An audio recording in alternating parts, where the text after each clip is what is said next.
Welcome to the Unwritten Life Podcast, where we share that your deepest pain can lead to your biggest gain, and that your story is still unwritten.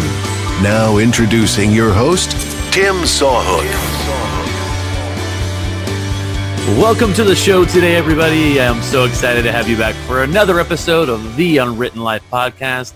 As always, I am your host, Tim Sawhook, and I am happy to be your guide today for a little bit of hope and inspiration for your day. As always, I would like to thank you guys so much for downloading the podcast each week and taking your time to listen to these stories of people who are vulnerable, coming on and sharing a little bit of their life for you. And I hope you guys are really taking something away from that. And don't forget, reach out to the people that you've heard on the podcast, especially if you don't know them. Let them know you enjoyed the show, that you enjoyed them sharing their message and speaking their truth for you guys. That really means a lot to them. So reach out to them on iTunes, leave them a review, let them know what you thought about their episode and what kind of hope and encouragement it left for you. I know they would greatly appreciate it, and so would I. As always, I am doing my all call for people to come on the podcast and share their story. Believe it or not, it's not easy to get people on the show. You would think that, a lot of people would hear it and you're like, oh, they'll reach out. Somebody else will always do it. Well, that somebody could be you. You have a story. You are very unique in what's happened to you, what you've gone through in life. And it doesn't have to be some amazing, huge struggle. I've had people come on and say, after I heard that podcast, my story means absolutely nothing. Nobody would care about that. And it's just simply not true. Those are lies that you're telling yourself because of what you've gone through. And you feel that you don't have as much value or you matter as much as some people have done on the show, and you really do. So I'm doing an all call. I need more people. I want to hear more stories, and I want to spread that message of hope. And I know there are thousands of people out there who have a message of hope to spread. Or if you know somebody, connect me with them. Show them the podcast. Let them listen to the podcast so they hear what it's all about, so they know what kind of part they could play on leaving that message of hope for others. Before we get into the show today, here is a message from our sponsor, Exclusive Travel Partners. Are you ready to pack your bags and get away? Let Exclusive Travel Partners help you plan the perfect vacation. From all-inclusives on the beach to your own European vacation or taking the family to Disney World, we are here to match the perfect vacation to your needs and budget. And best of all, our service is always free. Contact us at exclusivetravelpartners.com. Mention code UNWRITTEN for a $25 travel credit to use on your next vacation with us. At Exclusive Travel Partners, you are always the VIP. Well, like I promised at the top of the show, we have another amazing episode today, another great interview from somebody who wanted to come on and share his vulnerable story from what he went through growing up and how it shaped him into the man that he is today. Here is my conversation with Jeremy Wilson.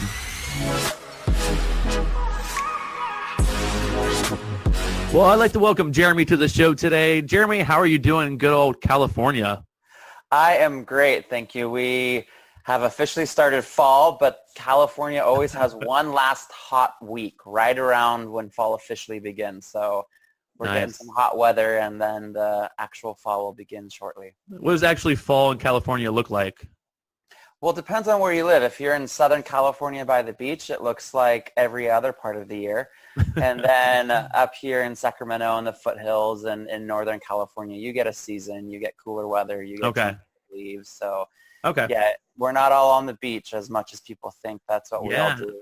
I pictured you being on the beach when we did this call today, and I just see you sitting on a couch, so you really let me down that way.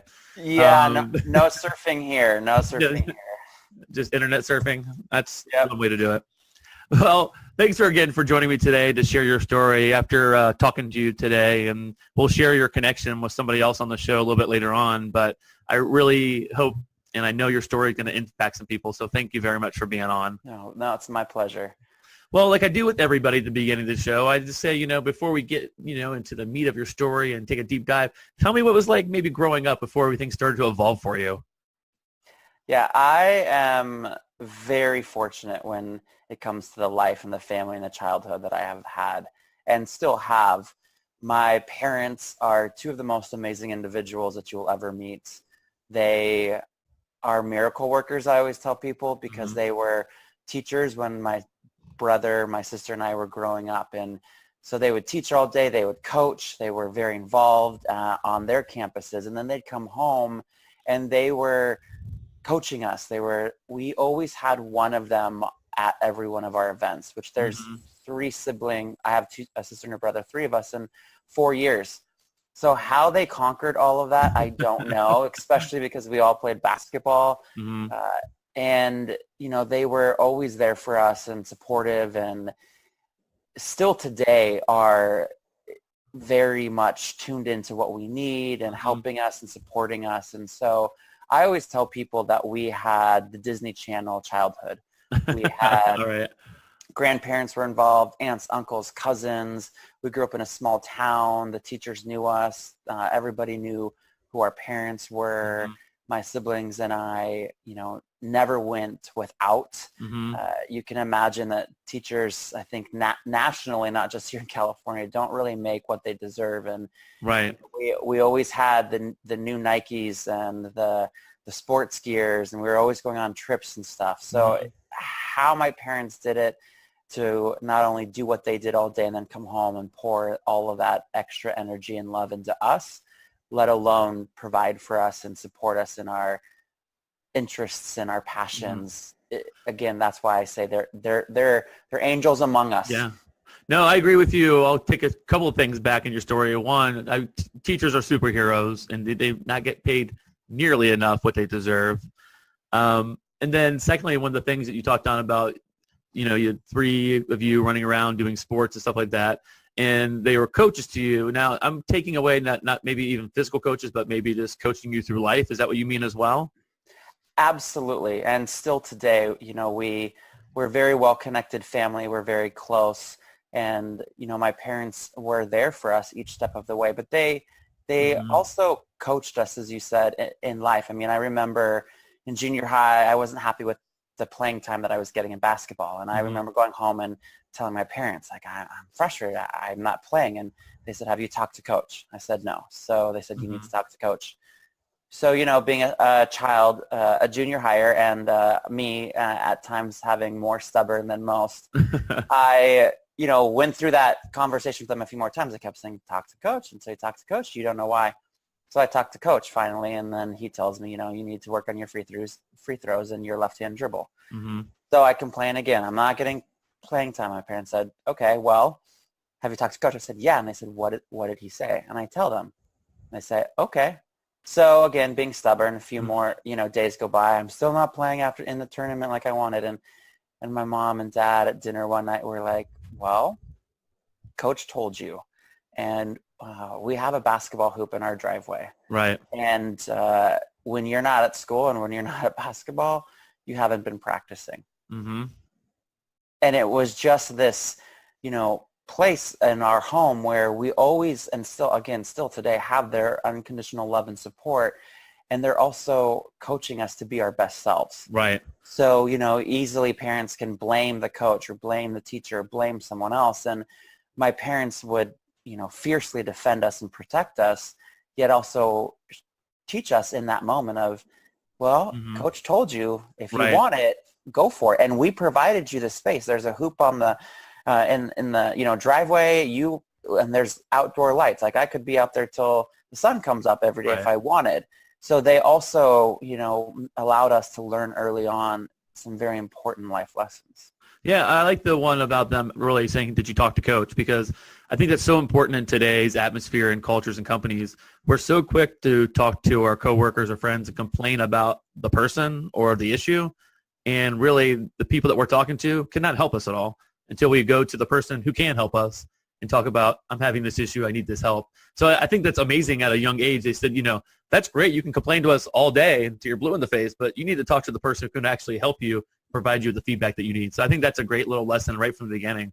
So you did a way to paint that picture of a good supportive household. Yeah, no, absolutely. Like I said, I'm very blessed to have had grown up having them as my parents. And nowadays they're still obviously my parents, just also getting to be friends with them, which is another blessing. That's awesome. So now that you've shown us that, you have this great upcoming, wonderful support system, your Disney Channel lifestyle. So what does your story start to evolve within that realm and that world? Yeah, again, growing up, I was well connected. I played sports. I was on student council. Mm-hmm. Had a lot of people who knew me. And in junior high, I went to a small school. I went to our graduating class of was 60, around 60. Oh, wow. And we went to a high school of around 2,000. So we were one of the smallest junior highs that fed in. There were about 13 other junior highs that fed into one high school, and I was lucky enough that my mom had worked in the school district, my grandma had worked in the school district, my sister was a year older than I, so going there, the size multiplied, but I still knew people. People knew who I was, and I got involved in sports. I was a runner, and yet, despite all of the connections that I had and being who I was, at times I had the awkward teenage boy stuff. I had acne. I was skinny. I had a high-pitched voice. And I never really connected well with just a certain group. So I was kind of the friends with everybody. And I became the target of being bullied. And when one of the things about being bullied is you don't necessarily even have a clue why you, it's like you're just being you.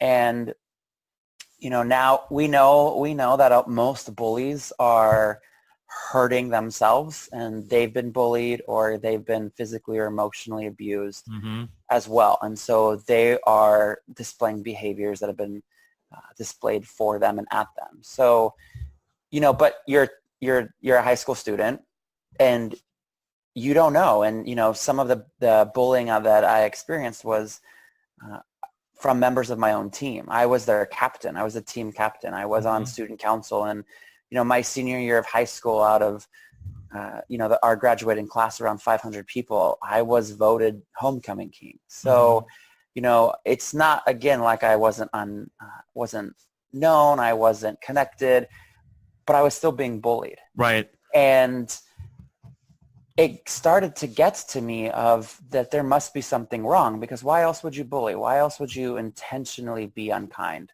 Right. Well, let me ask you a few questions about that, just to go back a little bit in your story. First of all, what's your first memory of being bullied and knowing like, wow, this does not feel good. This is not a joke. Yeah, I remember after a race, we did a team cool down, and we had gotten to know some of the other teams, and so we thought, we'll just do a group cool down, and I, am coming up with a few of the others, and somebody says, oh, we need to wait for our captain, and I say, I'm here, and one of them go, and someone from the other school's team goes, you're right, no wonder you guys call him Squeak. Oh. And because my voice was high, know, and I remember in that moment being like, I don't know what my voice sounds like. Right. But in that short time from being, competing on the race field to all of a sudden I'm being made fun of, and it's a short time. So that really got to me, because I remember thinking like, why? And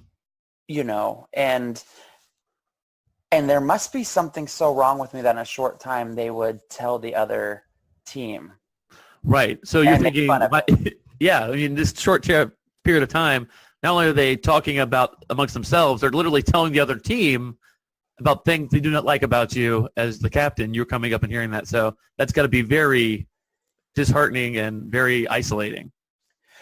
Yeah. And so you kind of just go, okay, like that's all of the things that they could have been talking about. Anything, the race, the biology class, the cute girl, the cute boy. I mean, at that time, most people wouldn't have talked about the other guys wouldn't have talked about the other cute boy, but it was like, what? And so I remember how that made me feel. But and then I kind of just brushed it off like, hey, whatever.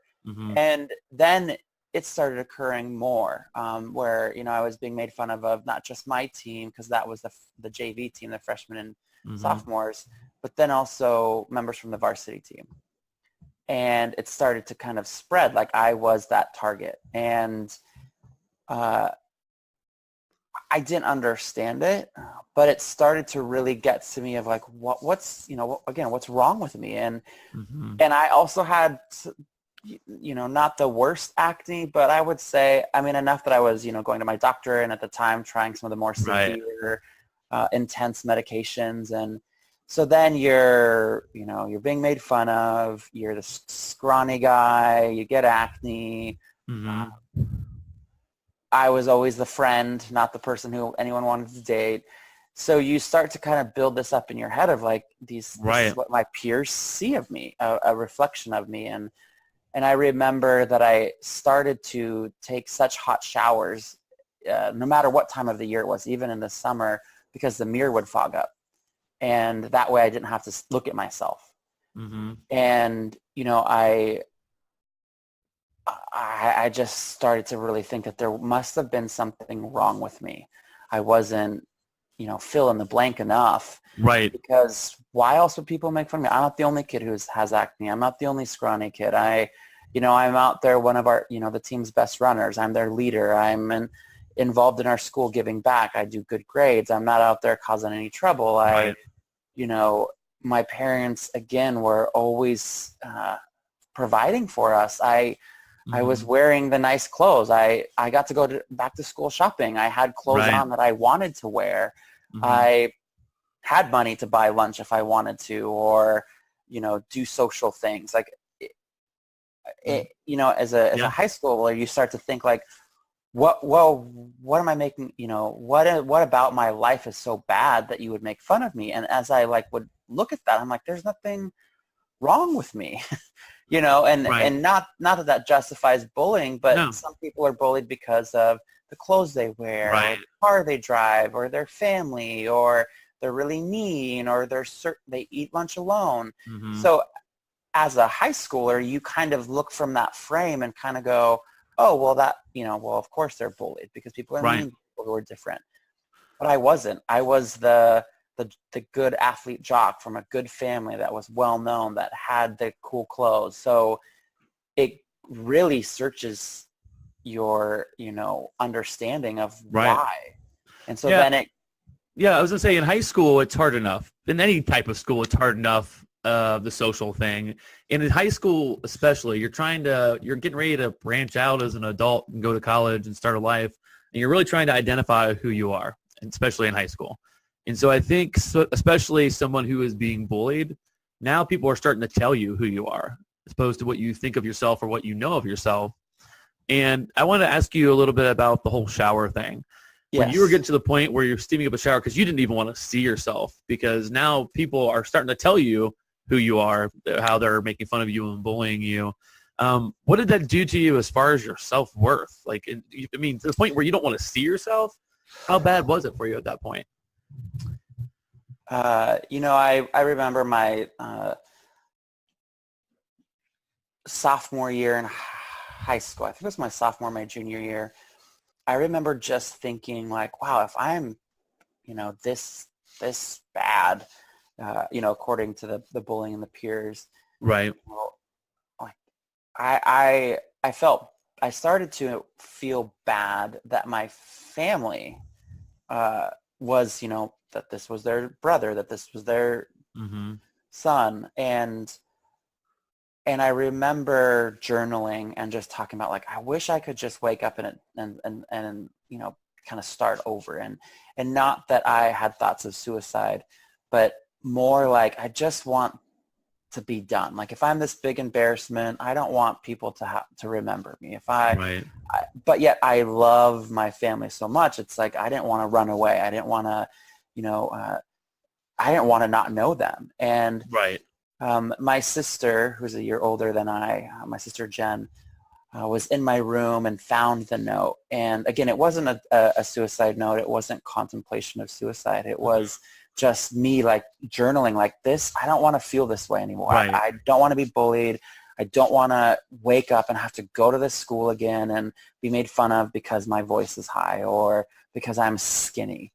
And she you know, took that note to my parents, and my parents, you know, pulled me aside and talked to me about it, and even, you know, said, let's get to talk to you to a therapist. And, you know, I knew Mm-hmm. in my core, like, that there was nothing wrong with me, Mm-hmm. and that I was okay. But when it's happening to you and you're not, you know, from your peers, like, there's that disconnect when your mind and your heart are disconnected. Right. So that's where it really got to me, about being really insecure about my body, being insecure about, you know, my voice, something that, again, you have nothing you can do about it. Right. And so it started to just really add on to the point of, you know, this is who I am, and I'm not good enough. Yeah, let me ask you about that. I think, and one of the bigger things we talk about on the podcast a lot on Unwritten Life is mental health and depression and things of that nature. And you know, I feel like you're starting to feel a little bit of that being bullied. You know, you're a little depressed. It sounds like, you know, not to the point of committing suicide, but the point where you just want to be done, not necessarily with life, but with the life you're going through at that point. And when your parents found out and they suggest to you to get help, and did that make you feel like I do have something wrong with me? Because I think there's a big stigma around with people getting help, going to a doctor or a therapist or a psychiatrist even. I dealt with depression, and when people hear the word psychiatrist, they think you're crazy. And psychiatrist is just a different kind of a doctor, different than a podiatrist who helps your feet. And I wondered to you, when you were doing this and they said, hey, I need you to go to a therapist, or I want you to, did it just solidify that the people at school were right, that you do have something wrong with you? That's an interesting perspective. No, I would say, because I grew up with the love and support, Mm-hmm. that it was like, yeah, sure, you know. And I remember my mom driving me to my first appointment, and I went in there and I saw the therapist, and Mm-hmm. and I remember her saying, you know, you just don't know who you are. And I kept thinking, no, that's not it. You know, and not to, you know, suggest that, you know, therapy or mental health services aren't helpful, because I, you know, am now work in mental health, and am a huge advocate for it. And my sister, Jen, you know, fast forward from when she found that note to, she is a licensed mental health therapist who works with high school students. And that's awesome. Yeah, some foreshadowing there. And you know, it was just that I knew that even though I was being bullied, and even though I didn't like how I looked, like, I still loved, there was this, you know, like these extremes, because I'm being made fun of. I don't like it. I don't like how I look. I'm a skinny white guy. My acne's not, you know, I have kind of a funky face with some of the acne, which, you know, I honestly think that, and anytime you have acne, you think it's the worst thing in the world, and most people are like, oh, you can't tell. So, you know, some of that's amplified by being made fun of. But I still loved my life, and knew I had an amazing family, enjoyed school, enjoyed being on the teams, and enjoyed being on student council. So I never got to a point where I wanted to miss school. Mm-hmm. It was just like, oh, I just want to be done with this. Like, I don't get it. And so when my parents were suggesting, yeah, you know, let's go talk, you know, maybe you should go talk to somebody, I was like, absolutely, because I was wanting to find a solution. Right. Yet there are many people, and, you know, that was back in, you know, 95 through 99, but, you know, even still today, we've made huge strides, but there are still people who, yes, think, oh, I don't want to go and see that mental health professional because of the stigma. Right. Especially us males. Yeah, absolutely. Well, let me ask you a question about that, because you said that you were writing these notes to yourself, basically, that you just wanted to be done with that part of your life that you're going through because it was just too stressful, you know, a lot of bullying and stuff. But on the flip side, you loved your family, you loved your life there. So did you feel like you're running these parallel lives where one part of your life was amazing, you loved it, you didn't want to lose it, and the other part where you're like, I just want to finish it? Where were you? How did you find a happy medium between those two? My senior year, I ended up not continuing with running, and that's when I got involved in student council. Mm-hmm. And I found a group of friends who just, through student council, a new group of friends, and they were just fantastic. And so I was living these parallel lives because I did enjoy high school. I loved the experience. I loved going and watching my sister play on the basketball team. I was so proud of her.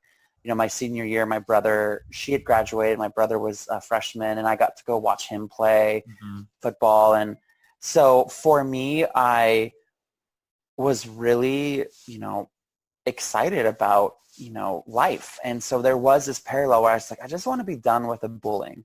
I just want to be done with the awkward stage of acne and just being skinny and having a high voice. And just like everyone, I wanted to belong. And so that was also that hard thing is, here I am a part of this team, but I'm being made fun of by my teammates. Right. Here I am, having a larger social group, but not having that core group of friends that I didn't find until my senior year in high school. Right. And that was just that like fresh of breath air, like, oh, yeah, like they're not making fun of me. They're, because that's also, I think, the interesting space that many of us experience is here's your teammates, the people you go to out on the field with, you compete with, you spend a lot of time with, you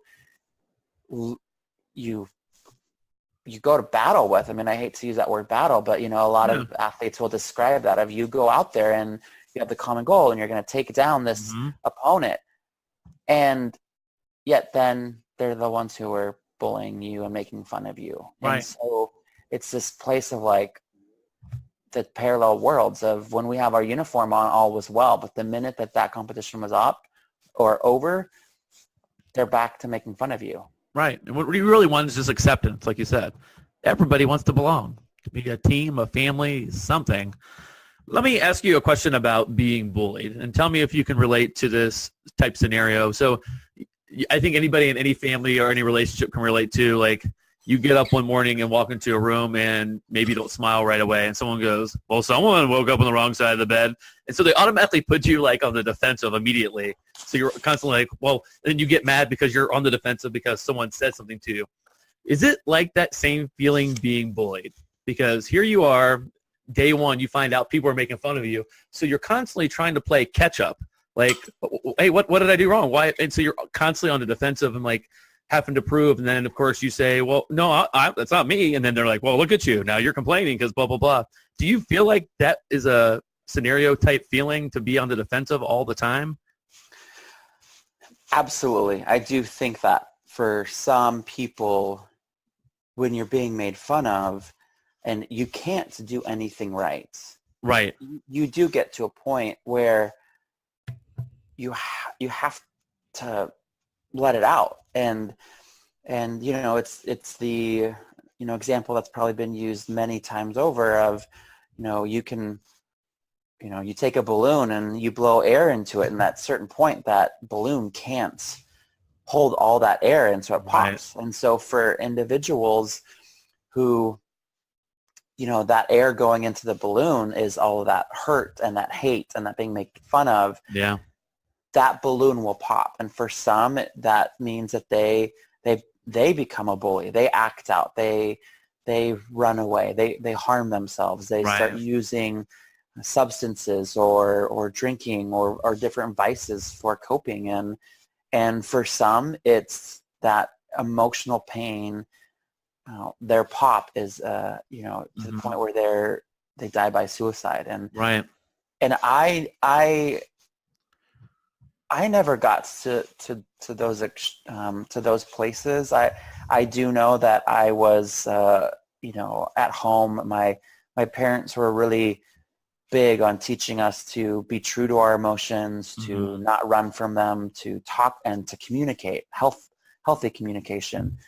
And so I know that I was very emotionally and verbally expressive at home, and which is good. Yeah. Which is good. And so I do think that my parents and my sister, my brother got that side of it from where when I was just hurt and that I took it out on them, and not to any extreme, and probably at times just being a hormonal teenager. Right. But I do recognize that that's where some of my balloon pop happened, is I, would overreact to things. I would say a snide remark, or I would just be a stinker.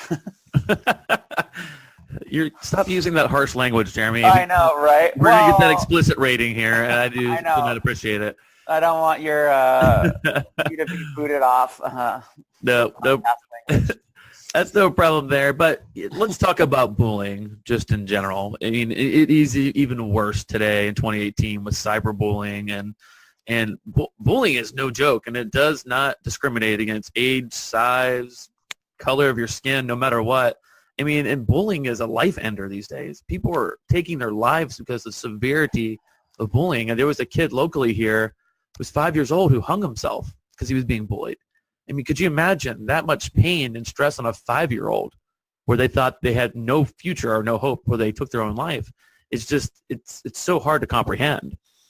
And, you talk to it leads to a lot of people that balloon popping and self-harm and things like that. How did you get it to not come to that point with you? I mean, I know you had a supportive family. We talked about that, and you were very expressive at home. But how do you think you avoided not getting to that severe balloon popping moment where you harmed yourself? I don't know. I've thought a lot about that, and I don't know. I honestly think that it was because of my family, because of my parents, the love of my parents, my siblings, having aunts and uncles and cousins and grandparents that just I loved to be around, and I loved our life, and having having friends, although at times some of those friends didn't really know what was happening, or even the teammate. I had a purpose. I had a sense. I was seen. I was heard. I was, those are things that I think are really, really important. They're protective factors. And some people don't have that. And some people do. I mean, so I think that it's a really hard subject for us to really categorize when we talk about why some people and why not others. Right. And I think that that's true in other areas when people experience toxic stress, when they experience trauma, especially, adverse childhood experiences. You can look at people who experience that, same families, identical twins, and some, will go down one path, some will go down another. And so I think it's hard to pinpoint it, but I always say I'm the lucky one. I mean, I was bullied. I, in college, experienced panic attacks, and, as an adult have experienced a lot of grief. Right. And I'm here, and I always say I'm one of the lucky ones. Despite all the hurt that I've gone through, I'm here, and every step of the way have had the unconditional love and support of my family. And not many people can say that. Yeah. And so very true. I'm lucky. I'm blessed. I don't, I don't want to put too much on why me versus someone else. Sure. But I think it just comes down to my family and my friends. And again, with the disclaimer that for some people who don't make it through it, they still may have had the best family and friends in the world.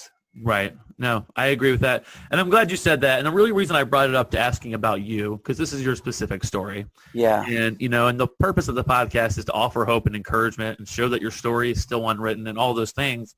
But it's also to try to make people feel normal a little bit. Because if you're out there and you're hearing this podcast and you think, okay, this person now who's gone through high school is successful, has a job, they went through it, and now, they have this life and they made it through, what can I do? But I think something you talked about before we even came on the podcast was like, I had this great Disney Channel life, and I was still being bullied right under the nose of my parents in front of my team. I was a captain.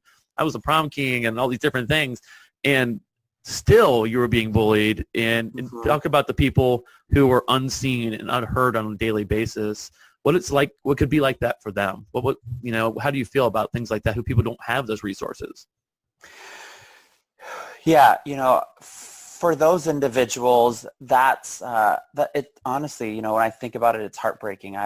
Yeah. I I think that way in general right now. I think that we, as an adult, there are days where I think, oh, I had a hard day at work, or, oh, I don't want to go, I get home, I Right. don't really want to cook dinner, I just want to go out. That's a normal life rhythm, right? And yet there's people who aren't who don't have a home, when it's Right. hot, when it's over 100 degrees here in Sacramento. I have air conditioning in my car. I have air conditioning at work. I have air conditioning in my house, and I get to use all of them. I have the financial opportunity to stay. Right. There's not people who can. Not everyone can say the same, and so, for them, it's the reverse. Instead of them having hope, I feel a responsibility because of the life that I've been given Mm-hmm. to do what I can to give others hope. Yeah. And sorry, I just got a little. Yeah, it's fine. No, these things are, diving into these type of situations, they are really serious. They're very emotional, and they're really on the surface. They're really on the surface for things that we've gone through in life. So, to feel emotion because of that, it's not a bad thing. It just shows that it's hard. Yeah. And I just feel, that it's a responsibility to help others. And Mm-hmm. and that can look so many different ways, because there are people around us who, maybe we work with them, maybe we live with them, maybe we Right. are with them in class. It doesn't have to be the extreme of the person you see who is not living under a shelter. There are people who have been hurt and who are hurting. And Mm-hmm. so, I don't take, again, I look at my life, and there's probably people, my teachers or my coaches or people I went to high school with who never knew what I experienced. Right. And, they might pick someone else out of the yearbook and say, oh, that person definitely, was bullied and made fun of, and Right. took such hot showers that they didn't have to look at themselves in the mirror. Mm-hmm. But there's so many of us who have just been through things, and so now I feel that responsibility of how am I hopeful to people, and that's one of the reasons that I wanted to tell this story, but not just this, but being involved in my community, Right. being in the field that I am, and going above and beyond whenever I feel that I can, because I want to give others hope. Right. Because I don't know why. My family and my friends are the reason of why. Mm-hmm. But, I made it through without the hardships as others did, and Right. so now I get to. I was blessed, and so I need to turn that around and give others something. Yeah. So that No. they have more hope. Matter of fact, one of our people that we had on the podcast, Taylor Moliterno, who came on and shared her story about her beautiful daughter, Frankie Joy, that she was stillborn, and, had to suffer that loss. But she talked about during that time when she was going through it, she was surrounded by a good community of people. She had a good faith about her, but all she had was hope. And then she talked about hope was her oxygen at that point. And it got her through a lot of the tough times that she had to go through. And so, we use the word hope. Hope's thrown around a lot of times, but hope is so important. It's so important. It's that light in the tunnel that people need to see. It's that rope they need to hold on to that pulls themselves out of that pit that they're in right now. And I love that your message is to promote hope in anything that you can do. Before we move on to a little bit more in your story of being an adult and some things you've gone through and that what you're doing now, I just want you to be able to speak right now to people who are in high school or even adults, but specifically people in school who are being bullied, or parents who are dealing with children who are being bullied. And what kind of tools can you give them right now to kind of help? Because it's not going to go away overnight. There's no Band-Aid for bullying. There really isn't. But what kind of tools can you give parents or people going through that just to try to get through to the next step? Yeah, I would say to the parents, if you know that your child is being bullied, if you think your child's being bullied, no matter how many times a day you need to tell them, text them, or call them, leave them a message, in Facebook Messenger, Right. however it is, let them know that they are loved and that you will do anything to make them happy. Mm-hmm. And I think that message over and over can be helpful for some youth to hear. I think for those that are being bullied, whether they're in high school or not, is that they need to know that it's not about you. Right. It's 100% not about you. And it's cliche to say this, but there will never be another Jeremy David Wilson. I know that there's other people out there who have that same name, Mm-hmm. but there will never be another me. Right. Even identical twins. There are, there may never be those identical twins before it. A choir director once told me she hates it when people say that they can't sing. She said, because our vocal cords are as unique as our fingerprints. Wow. So you can sing, right? We all can sing. Right. It's just we are taught somewhere along the line and to not tune that. Right. And so for those students, it's, you have something that is 100% unique to this world. Mm-hmm. And so it's not about you. And to those who are being bullied, I'm sorry that you have been hurt so hard and that you feel such a pain that all you know is to lash out. Right. And, I think of examples of, Justin Timberlake. He's spoken about how he was kind of the outsider when he was growing up because he liked all this kind of music and Right. he didn't fit in and he experienced bullying. He was considered an outsider. Recently Kevin Love has talked about as an adult and what he's experienced in the NBA. And so, you see these extremely successful people. Right. An NBA champion who now just launched a line with Banana Republic. I don't think anyone doesn't know what Justin Timberlake has accomplished. Who is that? Yeah, right. But you see these Yeah. two, and these are just two examples Right. that they've had mental health struggles. They were bullied. They were told they were different. They were fill in the blank. And that's not true. Right. Yet when you're being bullied, you believe that you're not good enough. You're not this enough. You're not an embarrassment to your family. You're not, not worthy enough. You're not just this worthless piece of whatever it may have been said to you. Right. We all have a gift and something that's unique to this world and to the history of humankind. Right. I love it. We need that. We need Yeah. you to be here because there's going to be a day where we're all going to go, that's exactly why we need you here. Right. I love that. I mean, I love the fact that you talk about how everyone's 100% unique. No matter what you think you are, what you've been told, what you believe, you are unique. And the world's better with you in it, no matter what contribution that is. And I think it was important how you talked about local, celebrities lately have been coming out and talking about their battles with anxiety and depression and all the things like that. Because, a lot of times it could be things around you that make you have that anxiety, depression, but a lot of times it's just a chemical imbalance. Anxiety is just something that has nothing to do with reality, really. It's something that's misfiring in your brain, and it's about getting that reworked through, support and maybe sometimes medication, whatever works for you. It's different for everybody. But I appreciate the people who have a bigger audience to come out and say, listen, I'm surrounded by thousands and hundreds of thousands of people who love me on a daily basis and adore me, and I'm like quivering on the floor with a panic attack and I can't even breathe. And for them to share that story, it really shines light. It makes people feel normal, and it gives them hope that they can get through it too. So I appreciate you bringing that up too, especially about the celebrities as well. So let's fast forward in your story a little bit, your college life, your adult life, where you're at, and some other things you've gone through. Yeah, besides some of the, experiencing some depression in high school, and again, that was as a result to the bullying. Right. And it was more that kind of just, like that does not feel good. I would not classify it as a deep depression Right. or chronic depression. Mhm.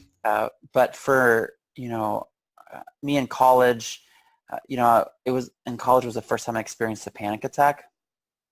And it was right after my cousin had died. And Mhm. so I started to just, I went and saw a therapist again to talk about my cousin's death. Mhm. And then throughout life, my family, has lost others of importance. Some of that's just from old age, but also have lost people we grew up with who are close friends from suicide, from Mhm. cancer, and in the last couple of years, we lost my niece Nora, who I know I call her my sister, but for clarification, she's my brother's wife. And it's just because it sounds funny when if I refer to my brother and my sister, some people might get things confused. But Candace was on the podcast and talked about Nora. Mhm. And, the grief that I have experienced has taught me a lot. And, I will say that I have not handled grief well. Mhm. And that is part of my journey that I had to really come to some reconciliation with. I had to really look at what was going on. And, right after Nora died, I went through a period where I mean, I just said it, but I did not handle grief well. And not that there's this guidebook to grief, but, Right. Going back to high school about, well, there must be something wrong with me, watching your younger brother lose his daughter and not be able to stop it, not be able to be the big brother and protect him, Right. to solve it, to fix it, brought up a lot of things of all the times when I had not been a good big brother growing up. Mhm. And, even wanting to take Nora's place of, take me instead of her. Right. And while that's not how life works, it really boiled up these things of not being good enough, those things and those ideas that were planted in my head in high school because I was bullied. And grief is an interesting thing because, there's stages of grief.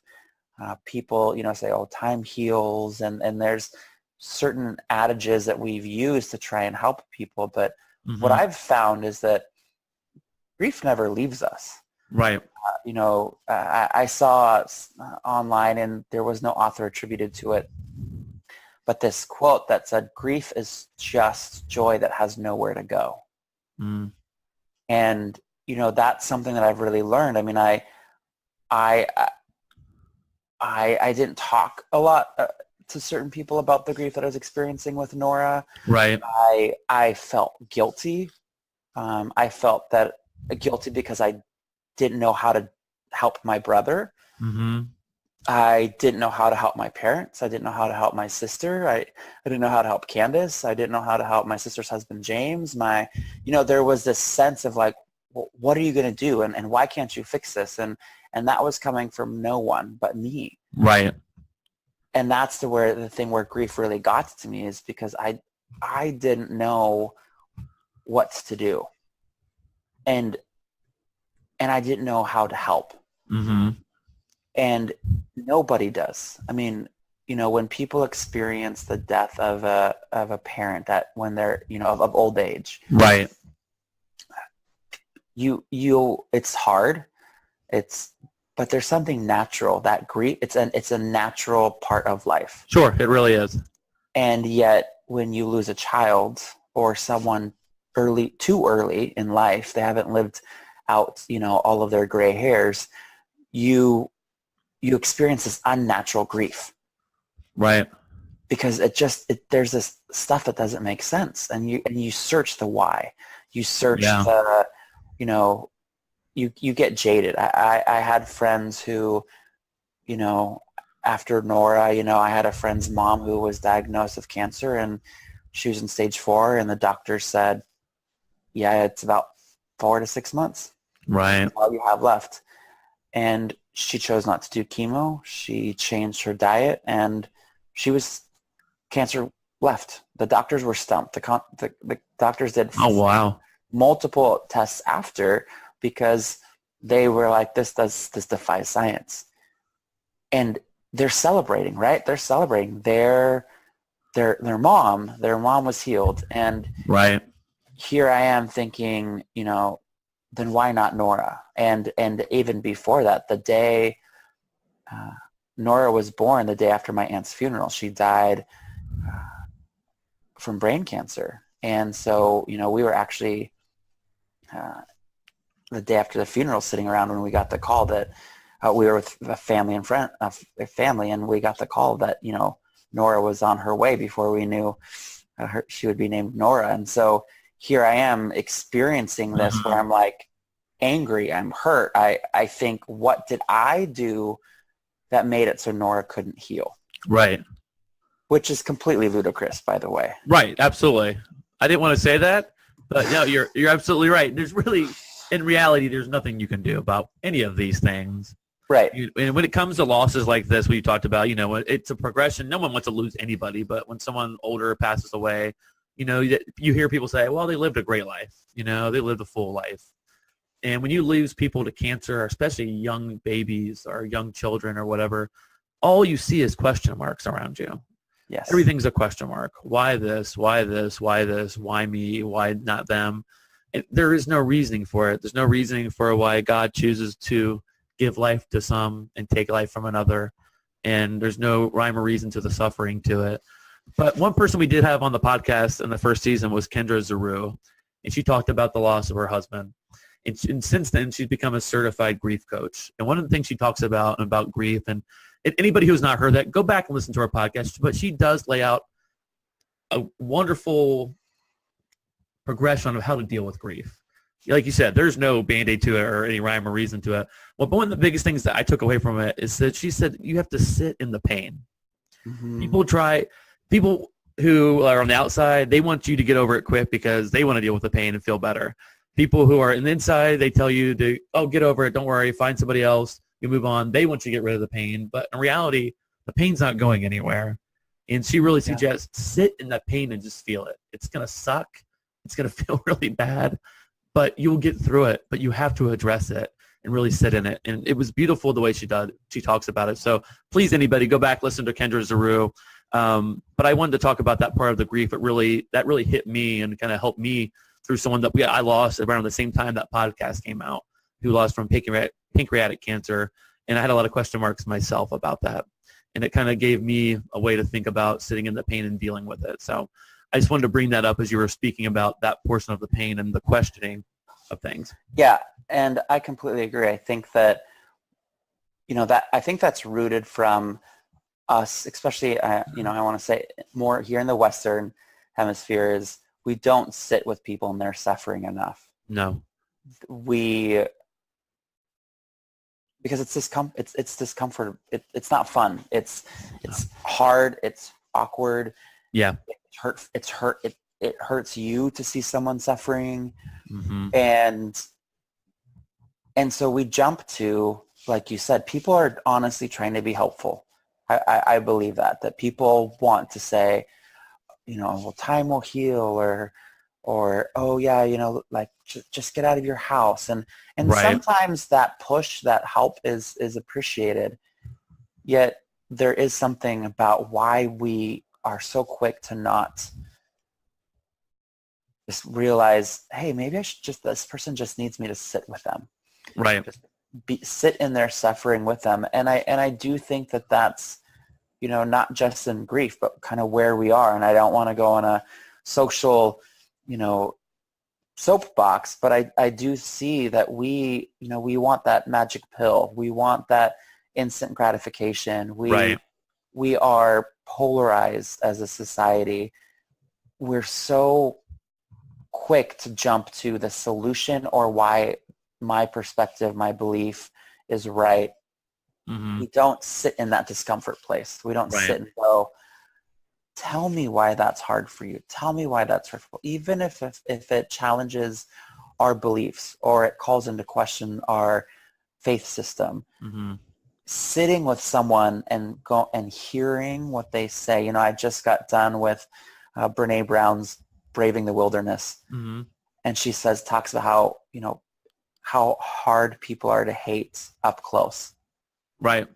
And it's really not about agreeing with them or disagreeing with them. It's leaning in and acknowledging and listening to that person's pain. Mm-hmm. And so I agree. I think, with grief, it's the same. You don't need to know what to say to someone. You don't even need to know what they need. It's them knowing you're there, that you're willing to sit with them, that you're a safe person for them to cry in front of, that you're the safe person for them to get angry around. And I remember after my cousin died, I was in college and I had 2 roommates, and I had never had any desire to watch the show CSI, and it was the original one. And for whatever reason, that's what was on. And I stayed in my room and I watched CSI for hours. And my roommates called one of our friends who went to the same college, and my friend and I went to high school together. And they said, "What do we do? Like, he's not leaving his room.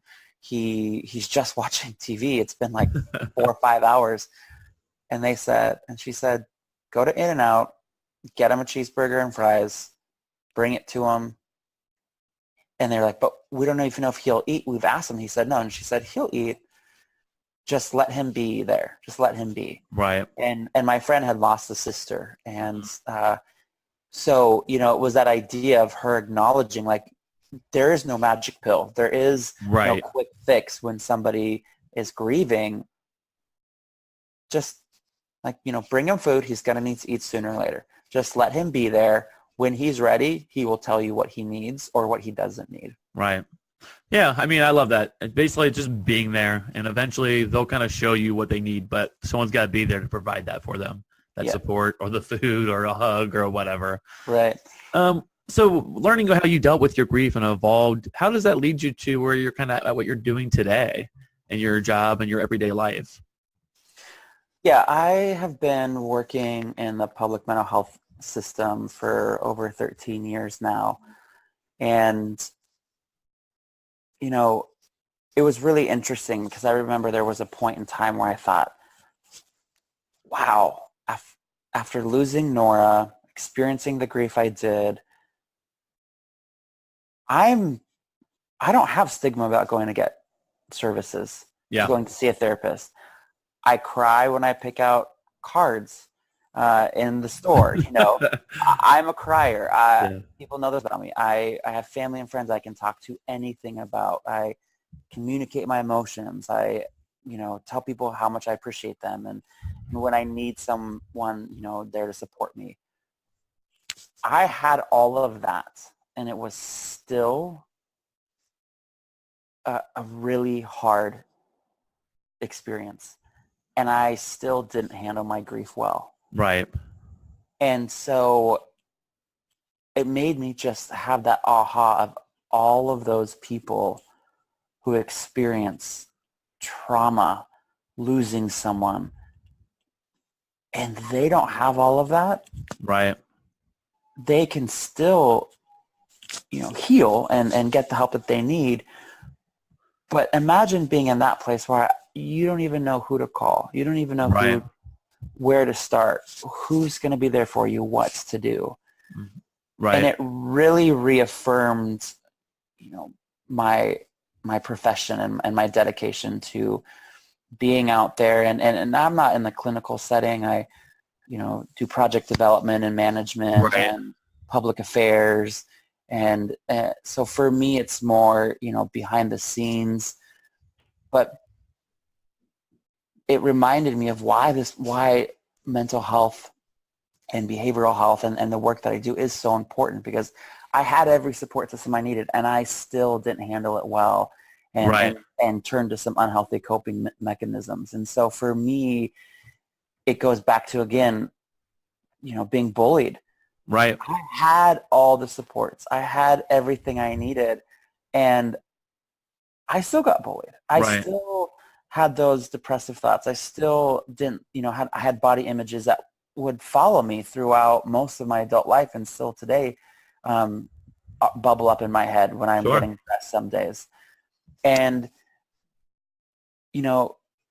it's this, we need to help each other. We need to start talking about these things more. And, I already have brought up Kevin Love, but to have a pro athlete talk about this is huge, not because he's the first, but because he's talking about it and it's getting covered through non-mental health media. Right. There's people who read his article in the Players Tribune. There's players who are people who read his article and the follow-up articles through ESPN. And so people who would never click on or read a mental health article or a brochure Right. are hearing this story, and we're reaching them. And they Right. may be someone who has mental health challenges, or it might be somebody who knows a family friend, a family member, a coworker who's struggling, and yet they also know that they're a big sports fan. Mm-hmm. And they can be like, oh, let me show you this article, and Right. No, it's all about awareness. it is. And Yeah. so, for us men, I think it's something that we really need to start addressing, is that, we need to talk more about this. We need to help reduce the stigma around Absolutely. when you're a man and you're feeling these emotions. It's normal. And you look at the research out there and the studies that have been done showing how emotional pain and toxic stress and trauma impacts us physically. Yeah, absolutely. Well, it's funny you bring it up, especially with guys, because we're the biggest people who will not admit anything, doesn't matter what it is. And anybody who knows my story of dealing with mental health and depression and stuff, for years I wouldn't seek help.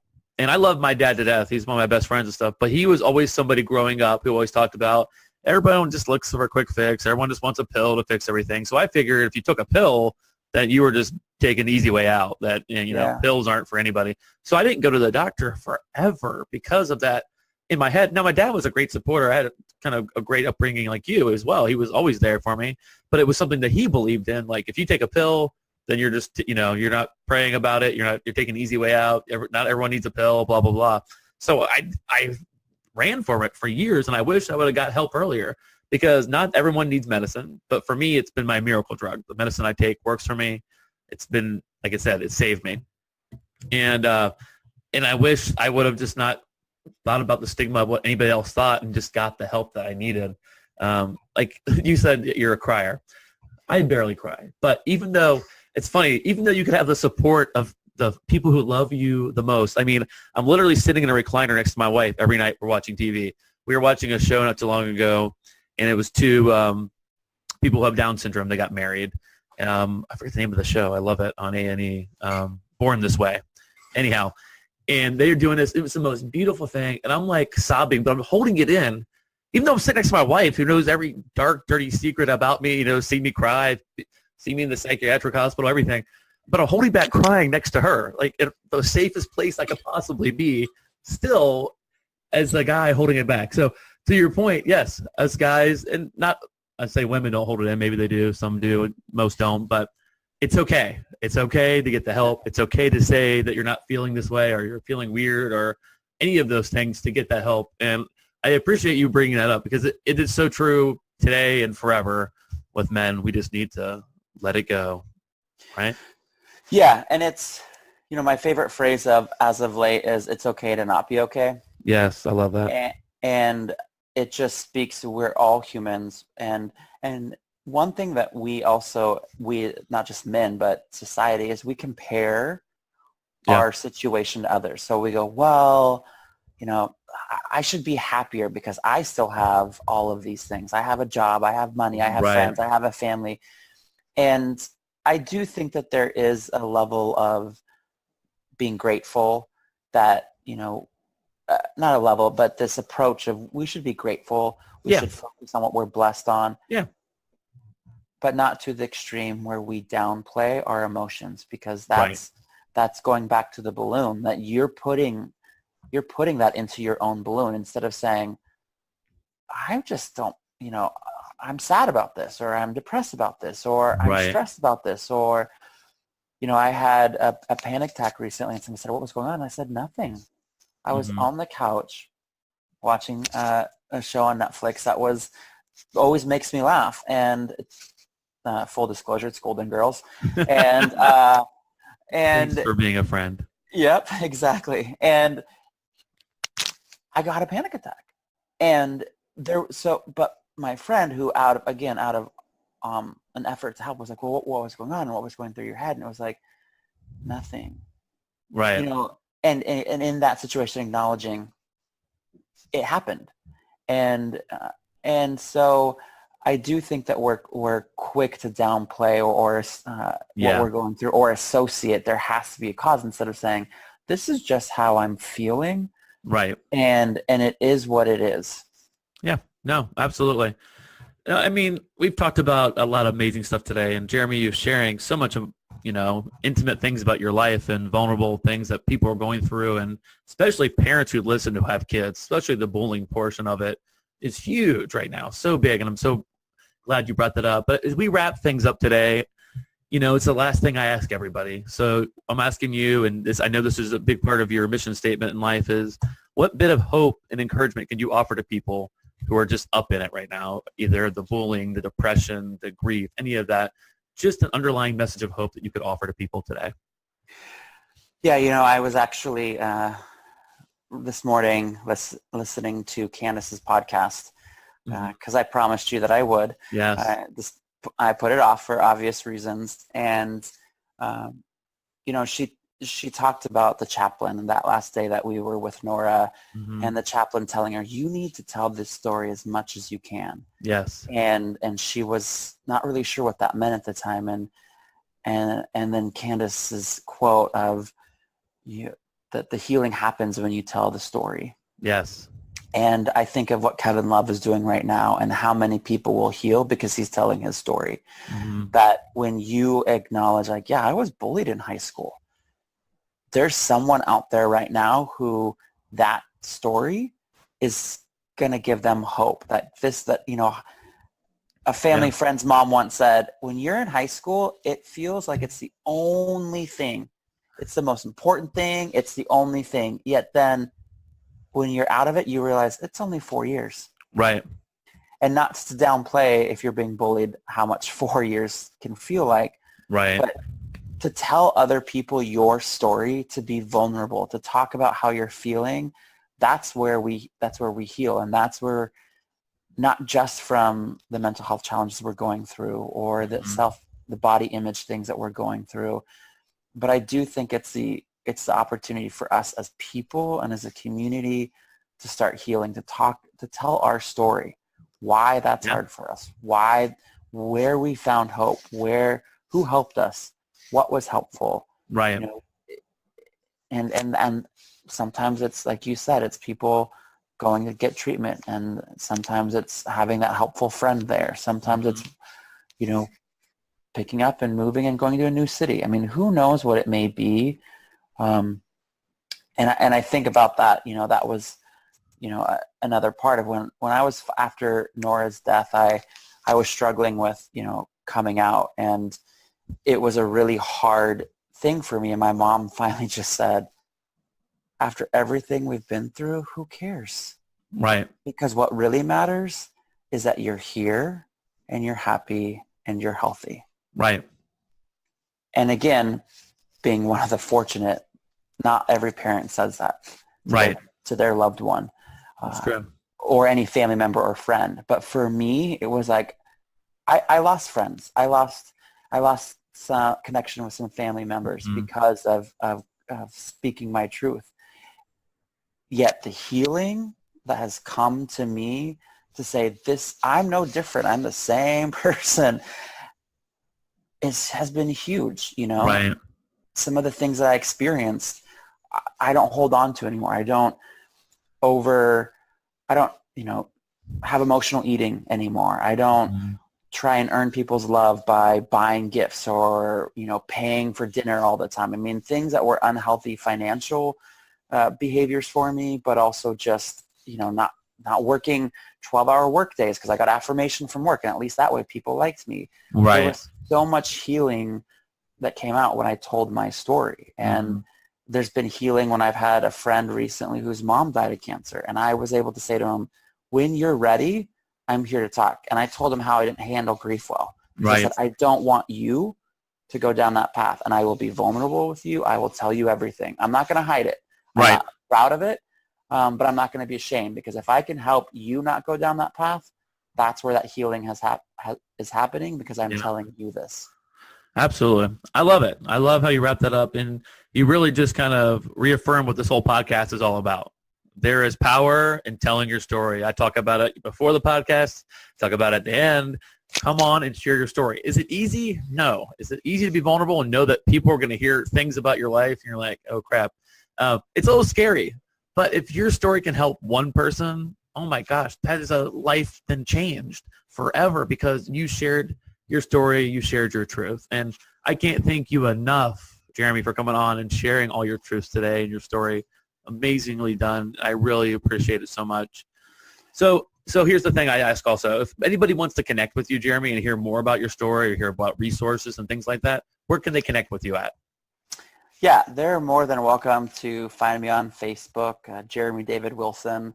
I joined, or I am a member of the Unwritten group on Facebook. So I'm happy to, get connected, to tell people stories if they want to know more, or if there's a resource, please just find me. Thank you so much for being on. I really appreciate it. And I say to everybody, especially to you, but our life is better for having known you, that you're still here and that you've survived and you kept working through everything. So I really appreciate you being here today, Jeremy. Thank you for having me. It was a true honor. Well, thanks so much, Jeremy, for being on the show today. I really appreciate you coming on and sharing your story as an adult now, looking back on your childhood and your story and things that you went through. And the biggest thing in his story that he talked about was the bullying early on, and what that did to him and what it made him turn into as a young adult through high school, turning into college and so forth and so on. But it started early on when someone told him, by the way they treated him in the bullying, that something was wrong with him. And here he was in this supportive household, and here he was elevated in all these social areas in his life, as far as sports and being involved in school and friendships and things like that, but still feeling all alone. Now, he was very clear in his story that he never felt like he wanted to commit suicide, but he did just want it to be done with, to be over with. And how sad is that from such a young age and into high school, where the actions of others, by people ganging up on people, being a bully to them, affects how they see themselves. When he was in this supportive area and he loved his family, still loves his family, they were always there for him. But even in all of that, he felt alone. He felt isolated. And something that I think it's important to talk about even today is that being bullied doesn't necessarily mean a little kid, right? There are people, if you're listening and you ever worked in an office, there are people who will try to bully you there, right, as an adult. But nobody as an adult wants to say you're being bullied, because it's like you feel like you're talking about being a little kid. Like, someone's bullying me at work. And so a lot of times, even as adults, when that things happen, we don't talk about it because we're embarrassed by it. And the same thing goes with kids. And they shouldn't have to be embarrassed by the actions of others, what they've done to them or saying to them and making them feel the way they do. But it does happen. So I wanted to recognize, after him coming on and being vulnerable and sharing his story, is that October is National Bullying Prevention Month. And they talked about the best way to stop people being bullied is to have an atmosphere of kindness. And for them pushing this month of prevention, they have a whole stat out all about kindness works. Kindness is one of the most significant contributors to positive school climate. Being kind makes others happy, makes you feel good, and helps prevent bullying. Here's some things that helps improve in schools. Relationships, kindness this is. Social connections, happiness, energy, mental health, heart health, life satisfaction, overall well-being, and a longer life. Who doesn't want all of those things?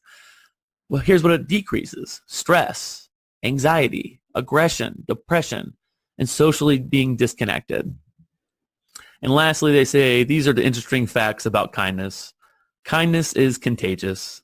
The benefits increase as the number of acts increase. Practicing intentional kindness can help reduce stress when under duress.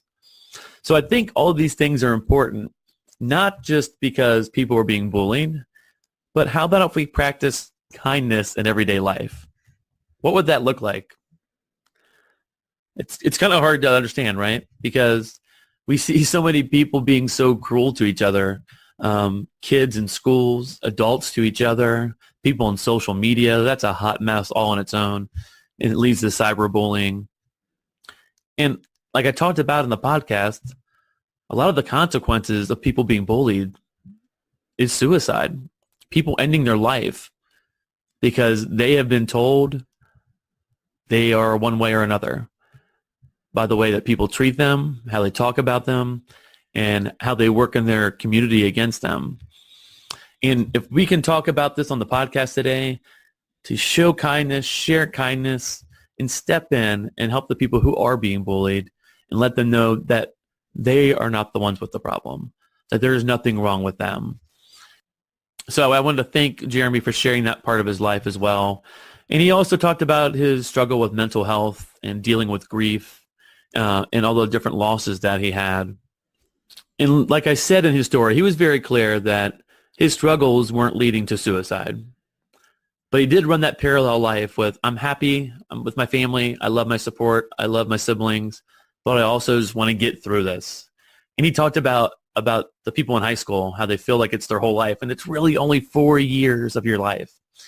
In 4 years when you're in high school and you're up in it and you're stressed out and you maybe don't fit in or maybe you're being bullied, it can feel like a life sentence, right? But it's not. And if you can just find your niche, know your truth, know your value, and do not let anybody else speak those lies into your life, that you will get through it. You will find your way and get through those 4 years of high school. It's only the 4 years. And then you will move on to bigger and better things for your life. And I love what Jeremy said, that he said, you know what? You are uniquely you. And I love that. There is no other Jeremy David Wilson, he said out there. He said, there's other people with my name, but there is nobody just like me. And I thought that was so powerful. And I think that we lose sight of that on a daily basis. I mean, if you think back to Jeremy's story when he was taking hot showers just to steam up the mirror so he wouldn't have to look at himself. I mean, how sad is that? And how many of us have gone through something like that where you're not necessarily steaming up the shower, but you don't even want to look at yourself. You don't like what you've become because of what people have said about you, what you've said to yourself, things you've given up on, but you have value and you are uniquely you. And if you take the time each day to think, I'm unique, the world is better for me being in it. And sometimes when we are up in the darkest things that we're going through in life, we don't see that value. But if you can think back on Jeremy's story, on what he said and what he shared, when you are at your lowest lows and you think there's no other way out, I'll never get through this, why does anybody even care? Stop and believe that you are unique, the world needs you, and there will never, ever be anyone like you. Well, I'd like to thank you guys so much for joining me today and sharing Jeremy's story, and I'm so thankful for Jeremy being on the podcast today. If you guys are enjoying the show, like I said at the beginning, stop by iTunes, let Jeremy know. I don't care if you let me know if you like the show. Let him know that you appreciate him being on the show, or the others that you've heard so far. We would greatly appreciate that. So if you want to be part of the conversation, check us out on Facebook at the Unwritten Life Podcast Group. That is where our weekly conversation is going on, where we're sharing things about the podcast. I would love to hear from you guys there. You can also check us out on Instagram, where I'll be sharing photos of Jeremy and other people who have been on the show, and our show notes at theunwrittenlifepodcast.com. There, you can drop me a line. My email's there. And if you would like to be on the podcast or have any questions about the podcast, or you want to share your story privately to me and want me to read it on the air, I can do that as well. All of you guys matter to me so much, and I have such joy putting this podcast out. I'm not going to lie. It's a lot of work. It's a lot of work behind the scenes, but I love it. I love it because the mission of the podcast is being fulfilled. Each download means one more person who has a chance of hope. And if you can do that and help me spread that, share the podcast, tell others about it, and spread that message of hope. If there's anything that we need these days, guys, it is hope. Look around. All the craziness going around in the world. We need hope. We need to know that our story is unwritten and there is a future for us. Well, we've come to the end of yet another episode, but guys, this is not the end of your life or the end of your journey at all. Remember that you matter. You can make a difference, and your story is still unwritten.